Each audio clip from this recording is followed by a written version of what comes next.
Hey everyone, welcome to May 6th, Wednesday afternoon devotional time. Just another big thank you to everyone who helped last Wednesday with the free meal.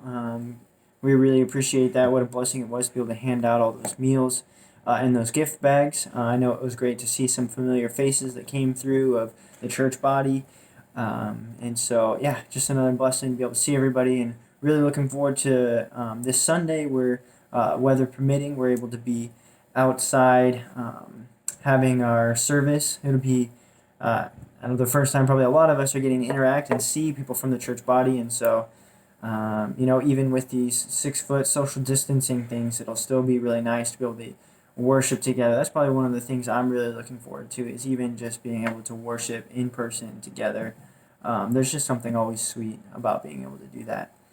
Um, and so, yeah, just a quick reminder. Tomorrow on Thursday is National Day of Prayer, and so we are going to be. We've changed our Tuesday prayer meeting to being Thursday so that we can participate in that. And so, tune in on our YouTube channel at 6:30, and then we'll get to pray together through that way. And so, it's been some great blessings being able to be a part of that.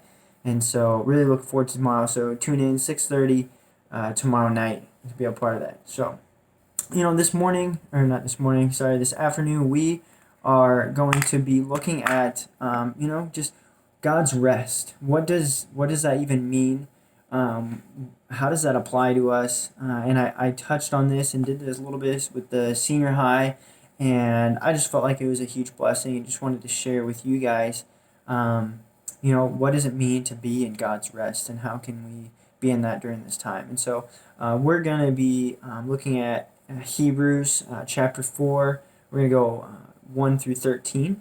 And so really just an overview of Hebrews real quick. It's the author is writing to Christians who have converted from Judaism and to some of those unbelievers as well that are kind of on the fence. They've heard the truth, but they haven't quite believed it, and just an encouragement to that. And so the purpose is to show how Christ is enough for us and how he is superior to anything else, and to encourage them not to harden their hearts with God. And so this first passage that we're going to be looking at in chapter 4, 1 through 13, really kind of specifically talks to people who kind of are on the verge of that fence of like, are they going to go back to what they used to be a part of? And so this is really talking about God's rest and encouraging them that they need to be in that. So let's read Hebrews chapter 4, 1 through 13.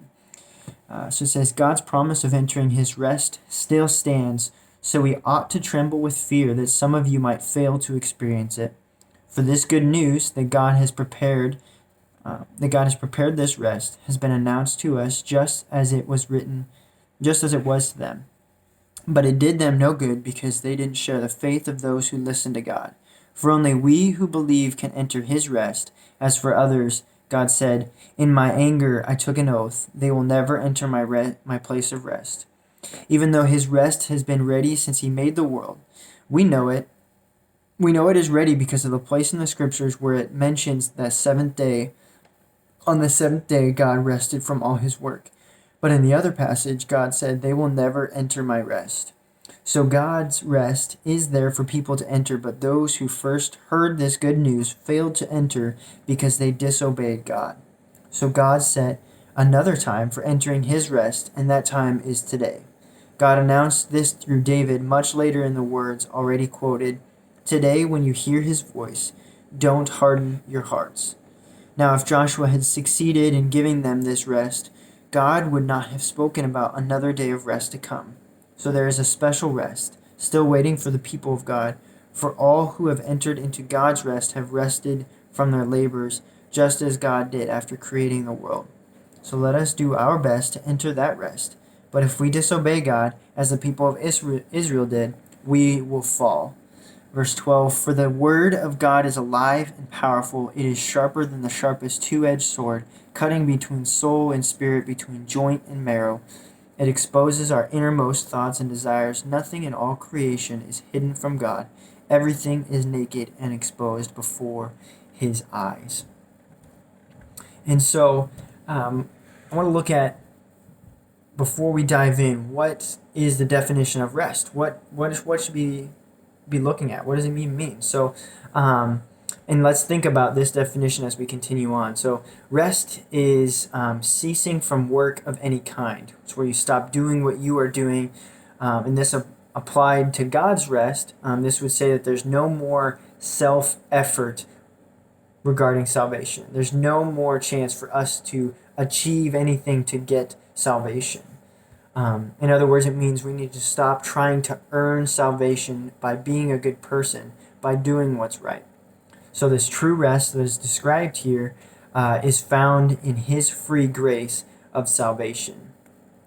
And so all of this really is just an encouragement of, where are we finding our rest, right?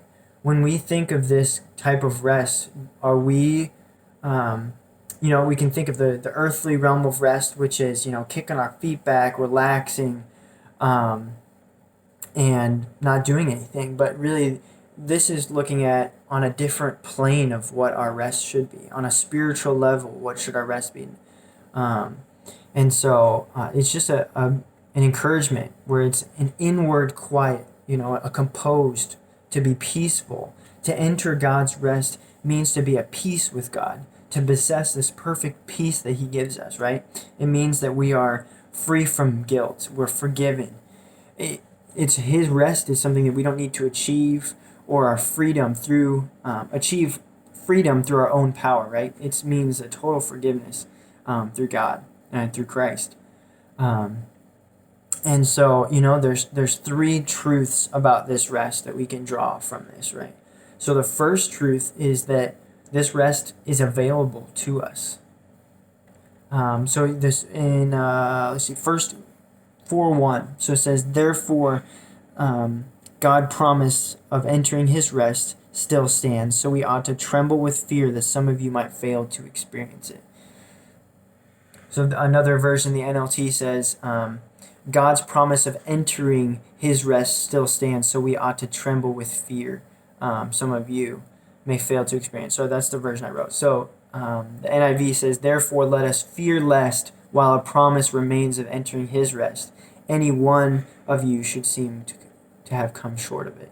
So that is, we can still enter into this. So it's this choice that we have, right?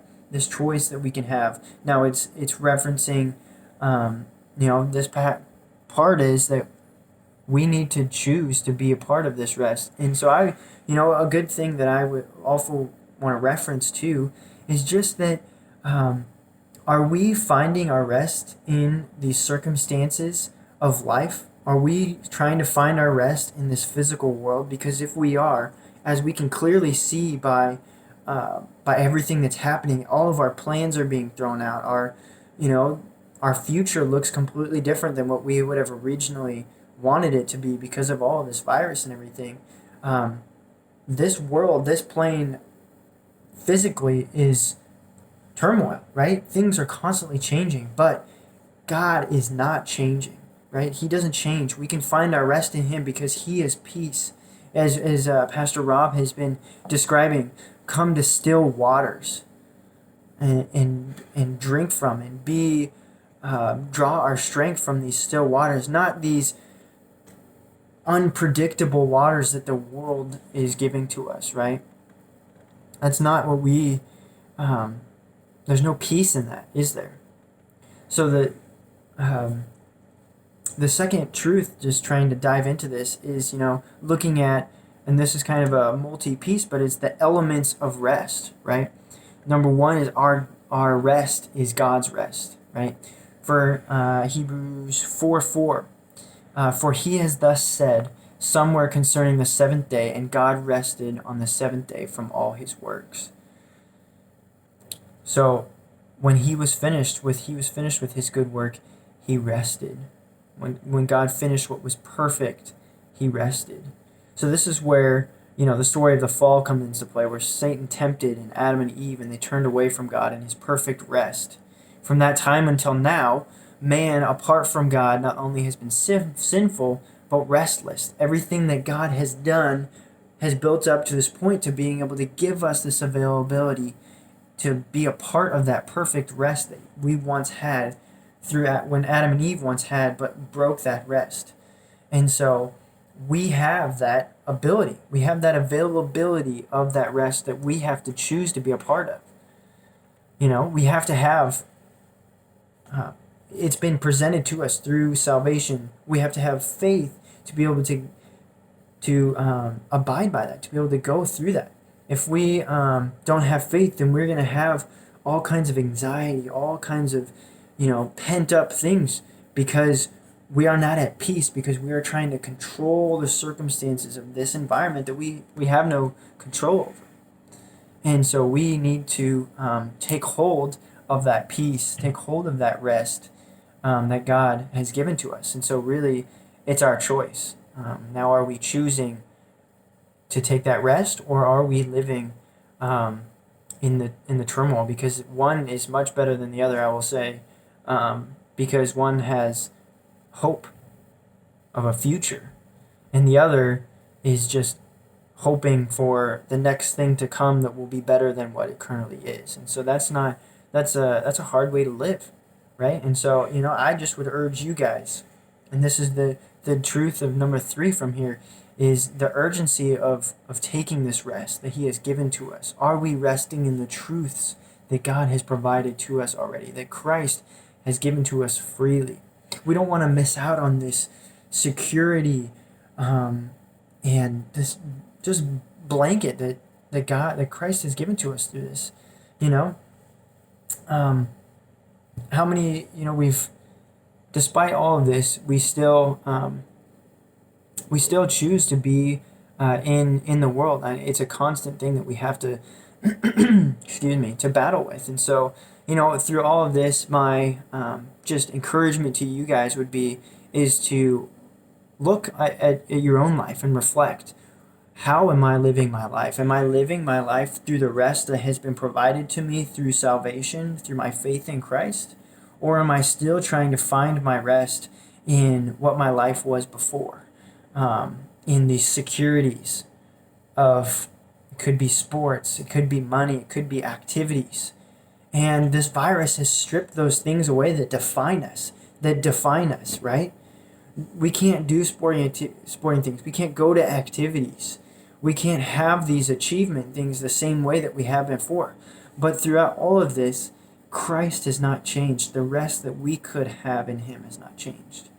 And so just encourage you guys to reflect on where are you finding your rest today during this time. And so I'll leave you with that. Thanks for tuning in. Hopefully we'll see you tomorrow night with the National Day of Prayer, and really looking forward to this Sunday. Hopefully see some of you guys out there, weather permitting. So we love you. Have a great week. We'll see you next week, Wednesday.